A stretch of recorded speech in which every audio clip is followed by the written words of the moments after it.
લગન છે તો આજે ગ્રાહકી નહીં તો અહીંયા નજદીકમાં કોઈ ફટાકડાની દુકાન હોય તો સેટિંગ કર ને. અલ્યા ગાંડી, તને ખબર નહીં? આખા ગુજરાતમાં ફટાકડાની તો એક જ જગ્યા ફેમસ છે, એનું નામ છે દિલ્હી દરવાજા. ત્યાં દિવાળી હોય ચાહે હોળી, ત્યાં બારો માસ ફટાકડા મળે છે મારી વાલી. એવું છે? ચાલ હું તને અપાઈ દઈશ. ચાલ. ચાલ.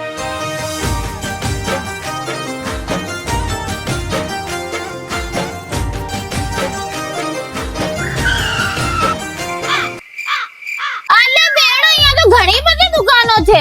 અલ્યા ગાંડી, મેં તને પેલા નહીં કીધું તું? દુકાનો તો અહીંયા બહુ ઘણી બધી છે, પણ એક બહુ ફેમસ દુકાન છે. દુકાન નંબર 13, શ્રી જય અંબે સિઝનલ સ્ટોર. આપણા દિલ્હી દરવાજાના સૌથી ફેમસ મંદિર શ્રી અળકમઈ માતાજીની સામે